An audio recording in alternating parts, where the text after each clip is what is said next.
Show me.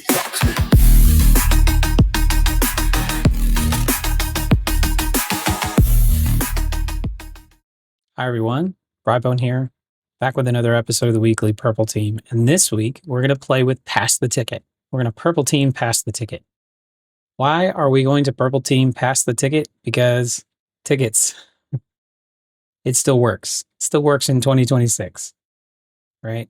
If this still works in 2026 and LSAS is hard to dump because of Credential Guard and hard to mess around with, this is another way we can steal credentials and we can elevate privileges. And this is a way bad guys can do this.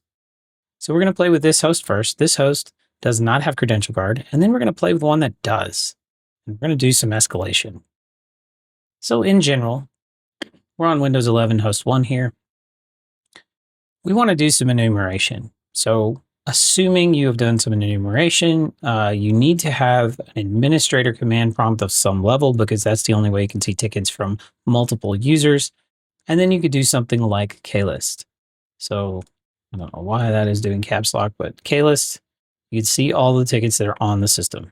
Right now, that is a kind of a weird display because I've already done an import here, but we'll do Klist session. And you can see all of the different tickets that are on the system. I am user Clint Barton, right? I should have sessions for Clint Barton. But notice there are other users on here. So can I export their tickets and use them? Yes, I can. Now, if we do a quick net group, we'll just do domain admins and domain. And that's going to tell us, hey, so this guy who logged in here is got a session here. Okay. So what can I do with that? I can use a utility to export and import the ticket of that user. Now, the one that comes to most of your mind is probably Mimikatz. Well, Mimikatz is pretty well fingerprinted. So you probably don't want to try to use that. Also Rubius, very well fingerprinted, both of them. So let's try something else. We're going to use a tool called AutoPtT. This is from Ricardo J. Ruiz. And there's a bunch of different versions of this. They're written in different code. It's only about 5 months old, but I'm finding if you do some light obfuscation and some behavior changes, it will absolutely slide by almost every EDR I've tried it against. So we jump back over here to Windows 11 host 1 and we run AutoPtT. You can see it immediately runs and also Defender fully enabled here. Doesn't care about this. I did try this against some of the big boys and it does work. But what you want to do with this is you can export and import tickets. So if we do AutoPtT and then we do sessions, this looks like our Klist sessions, right? We then want to get this. This is the login ID for that user. So then we can do AutoPtT.exe and then you can do export and export that session. And it created a file with this, right? So if I dir here, I now have a file that is this. Now by default, if you just compile this straight up, it does a .kirby file. .kirby file export, you're going to get flagged as Mimikatz by almost every EDR. So go in and change it to something else. Notice I did .krb. Still a Kirby file, just has a different extension. So now that I've exported that, I can use it anywhere. Right? I can import it on any system. But in this case, there's also another little functionality that we're going to do. It's called AutoPtT Auto. And this is the interesting part. You literally just give it the ticket and it will import it to memory as you. And you can see right there. Now if I do Klist, I have tickets as Bruce Banner. I'm not Bruce Banner. I am Clint Barton. I should never have a ticket as Bruce Banner. Bruce Banner is a domain admin. So what am I? I'm a domain admin. Well, let's prove that out. Am I really a domain admin? Can I do things on the domain controller? Yes, I can. I'm going to go ahead and start psexec here. Now this might take a minute.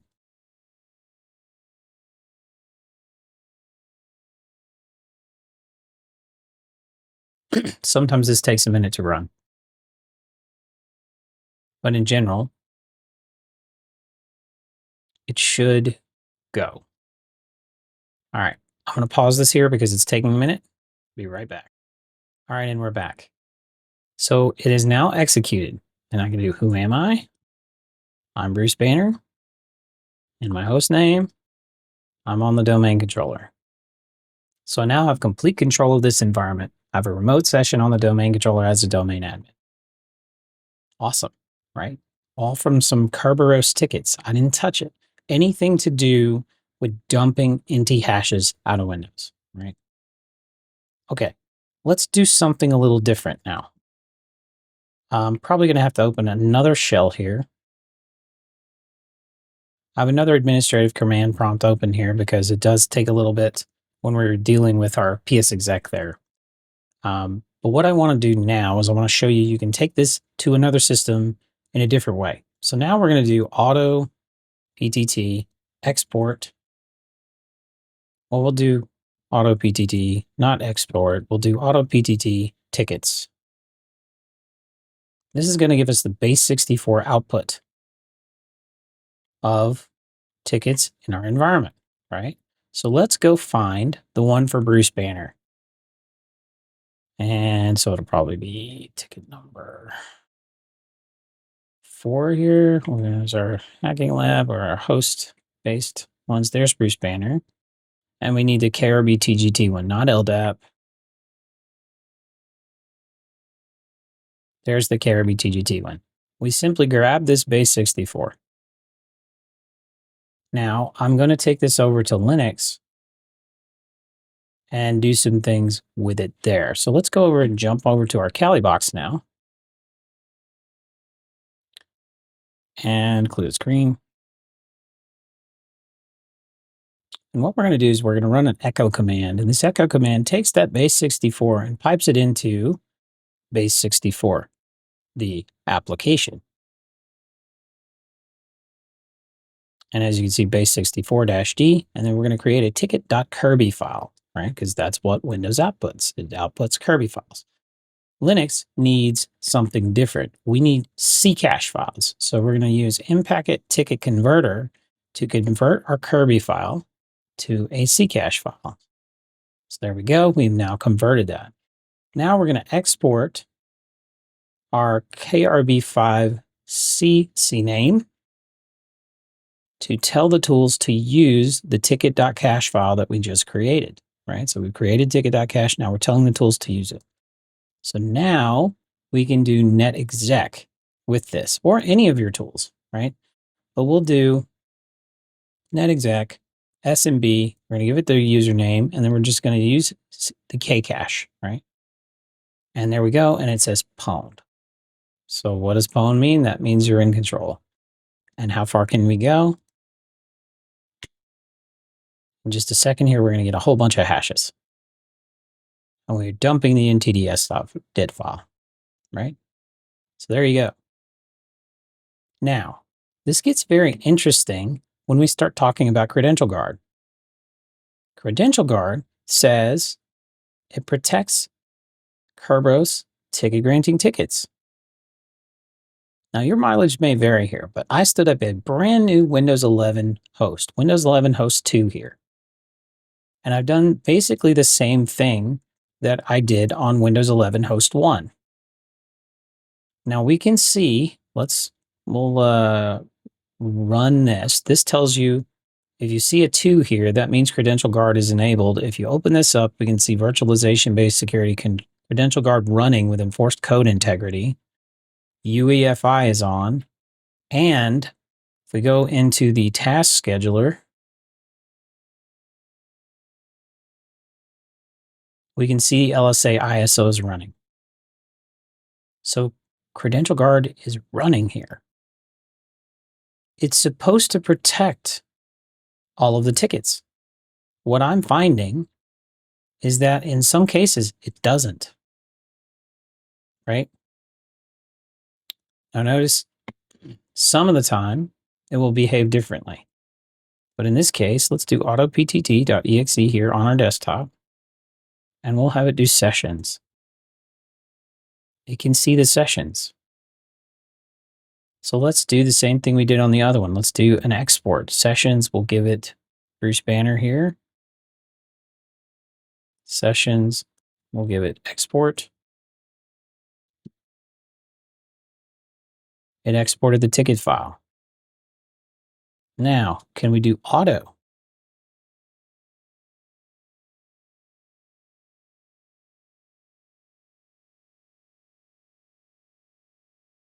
We're now Bruce Banner on one that is protected with Credential Guard.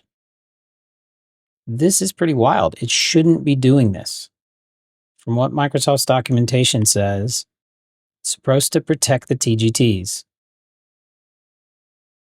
I've had varying results here. Now, when I tried to do the base 64 and take it out and run it against the domain controller, it didn't seem to work. But running the psexec service here with the tickets on the machine, it does seem to work. Now, this is a virtualized host. It could be something that's not working in my lab right. But in general, if you guys are encountering Credential Guard in the wild, there is potential that this could be working for you. But this one does have Credential Guard enabled. And the TGTs cached on box means that you can use them. The base 64 output was there. Go AutoPtT tickets. It's going to show them all. Oh, I'm on the domain controller.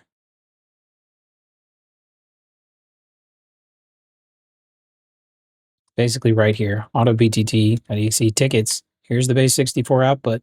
You can certainly try to take this over to another system and see if it works for you. But in general, it's working by Credential Guard in my lab. This is a fully patched, brand new version of Windows 11 Enterprise on a Server 2025 domain controller in a domain. And this is functioning. So it might be a new attack vector when you run into Credential Guard. Like, your mileage may vary. But in this case, I'm seeing Credential Guard. I'm able to export tickets. So there you go. Pass the ticket in 2026. Now the blue. The blue is much more challenging. This is one of those areas where blue, you got it rough. What I have found the best artifact is looking for event code 10. Now, event code 10 implies that you have Windows Sysmon, Microsoft Sysmon. If you don't have that, first off, you haven't been watching my channel long enough. I think I've railed on this a million times. Install Sysmon. You don't have to send it to SIM, just install it. I also have a pretty in-depth configuration file for this. If you don't, you may not generate code 10. Code 10 is basically it is a process edit or another process reaching into another one, right? So this is process audit kind of, right? So we're looking for the process name LSAS here in event code 10. If I do a refresh here, we should see some events. And if we come over here, we can see a bunch of AutoPtT, right? So if I scroll through almost all 10 of these, there's psexec because it used the same thing. So you may run into some issues there, but anything touching LSAS that is not a normal process in your environment, you might want to be aware. The only other way to figure this out is with hunting like Klist. So if we come back over here to our Windows host, we'll go to Windows host 1 here. Simply, if I run Klist, I should not see any tickets that are not the user on the system. Shouldn't be the case, right? I see Bruce Banner here. I'm Clint Barton. You should also look for renew times that are way long, right? That's where you get into golden and diamond tickets. If this is 2029, that's probably bad, right?